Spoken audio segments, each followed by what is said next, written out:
lagi dengan aku Lia Amanda dari Departemen Manajemen Sumber Daya Perairan dengan NIM C241900014. Nah, pada kesempatan kali ini aku bakal mereview mengenai materi praktikum biologi populasi mengenai PCR. Nah, simak terus ya. Nah, jadi bahasan kali ini yaitu polymerase chain reaction atau sering disebut PCR.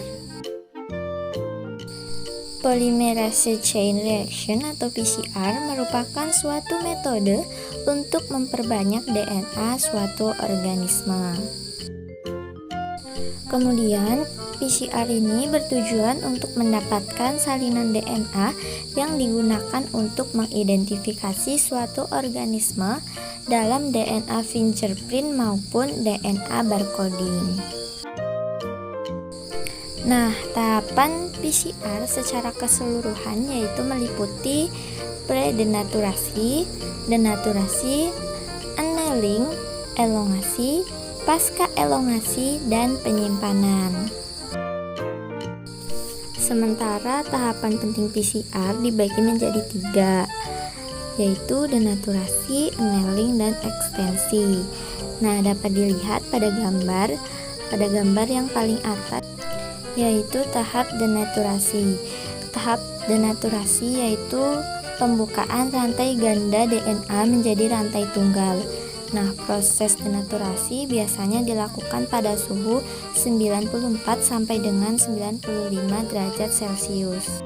Kemudian dapat dilihat pada gambar kedua yaitu proses annealing atau tahapan penempelan primer pada rantai DNA tunggal. Nah, kemudian pada gambar ketiga dapat dilihat yaitu tahap ekstensi. Tahap ekstensi merupakan tahap pemanjangan sequence DNA dengan bantuan enzim polimerase. Nah, proses ekstensi ini biasanya dilakukan pada suhu 72 derajat Celcius. Kemudian primer yang digunakan pada saat PCR ada 2 macam, yaitu primer forward dan primer reserve. Primer forward yaitu primer yang terletak di ujung depan DNA target dan berfungsi sebagai penanda ujung depan untai DNA yang akan digandakan. Sementara primer reserve yaitu primer yang terletak di ujung belakang DNA target dan berfungsi sebagai penanda ujung belakang untai DNA yang akan digandakan. Kemudian di sini ada beberapa jenis PCR. Yang pertama yaitu real time PCR. Nah, real time PCR ini merupakan metode PCR yang dapat menghitung perbanyakan DNA secara tepat.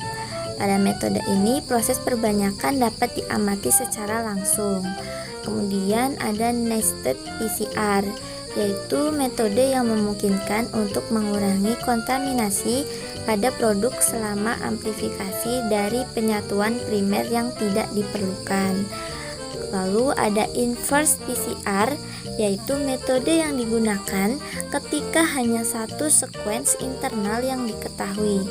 Lalu ada quantitative PCR, yaitu metode PCR yang digunakan untuk pengukuran berulang dari hasil produk PCR. Lalu ada random amplified polymorphic DNA atau RAPD, yaitu metode PCR yang bertujuan untuk mendeteksi polimorfisme pada tingkat DNA. Nah, berikut merupakan daftar pustaka dari literatur yang saya ambil. Nah, sekian dulu materi mengenai PCR. Terima kasih, semoga dapat bermanfaat.